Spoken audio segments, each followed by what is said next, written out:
Okay, number 233 in the Masters of Cinema collection, part of this 3 movies from Bela Lugosi and Edgar Allan Poe, is Murders in the Rue Morgue.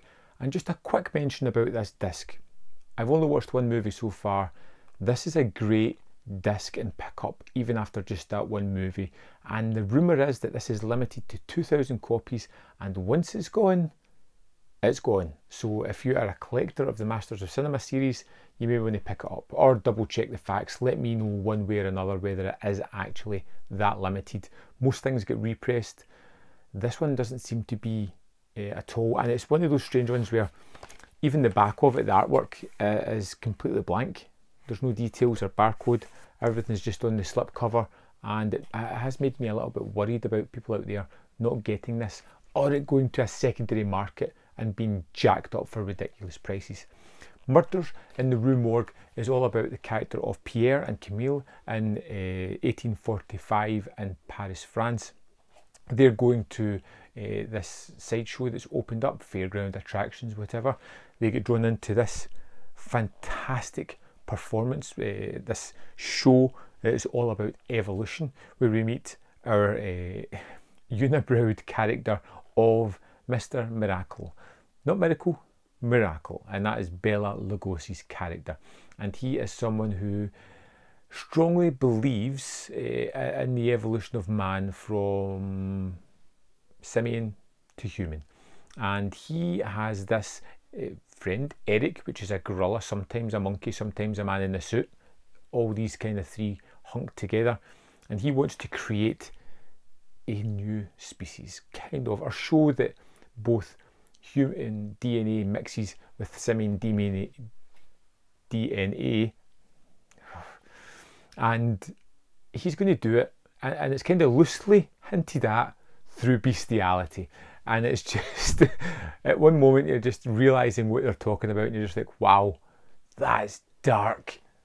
I kind of like the idea of where this movie's going. It's strange and unusual already.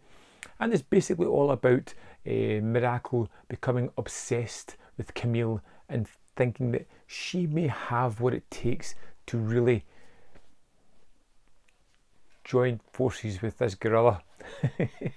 And it's all about him kind of having that obsession. It's a really quick movie, 1 hour, and it is really wonderful and has these kind of unusual touches of movies at that time that I really enjoyed. Take Pierre, for example. He's an amateur sleuth, and throughout this movie he does quite a lot of detective work, actual detecting, taking blood samples, looking at things, following people, getting hunches and following them through. And it was really nice to see that kind of aspect. You know, it's one that's not usually touched upon, especially in movies from this era, and I really liked that. You get Bela Lugosi, who gives a wonderful performance as Miracle, and he has these awesome scenes where he gets to play with the shadows, with the way he's delivering lines, and they are perfectly drawn out, perfectly stipulated, and just a wonderful take on this really oddball character, really giving him some oomph throughout the performance. He has the standout performance in the movie, but there is some wonderful camera work in here as well. There is this terrific scene where Miracle is following Camille and Pierre back to their house, and he is in the shadows watching, and the camera goes from the street shadows up into the balcony where the young lovebirds are, and then goes back down, and it's a wonderful sweeping motion that I never noticed until the second time I was watching this movie, how wonderful it was. There's a standout one that's just terrific where Camille is on a swing and the camera is attached to the swing and kind of following her on this, and it's just one of those shots that just jumps out at you as really nice, really unusual cinematography. But there's other things that they do with playing with light and shadows as well as touchy subjects. We see Miracle as he picks up a woman on the streets and is going to kill her at one point. He's got her tied up to a cross of all things, really hammering home that symbolism, and he really does torture her on it. He's belittling her, he leaves her screaming in agony while he goes to his workbench to work on his formula and his ideas, and it's really close to the knuckle. and really tough character work here in a movie from the early 30s that really doesn't pull any punches at all. And you can see some of the influences that it's had on it, most definitely from Dr. Caligari as well, with some of the expressionistic shadow work in this, as well as some of the lavish and wonderful set design. There is more sort of King Kong apish action near the end of it, with Camille and Eric the gorilla.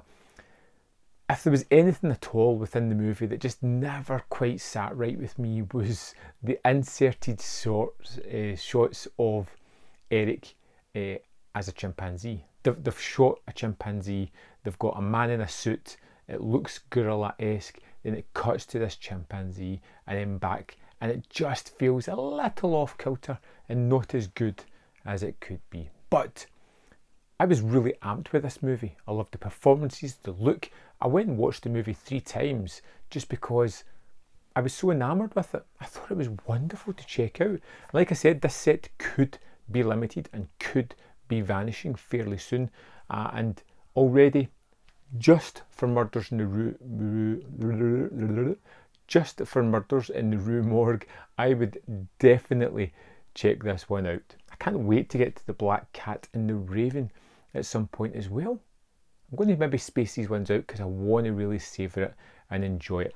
Now the first one, this is a 2-disc set, and the first disc has Murders in the Rue Morgue, a different score of that, a commentary of that, which is one of the best commentaries I think I've heard, where the guy is really informative. He actually leaves cliffhangers and follows them up later on. It's well thought out, articulated and full of amazing information. You get like a 13-14 minute audio file of Bela Lugosi reading The Telltale Heart. Wonderful addition to this disc already, and I'm loving it.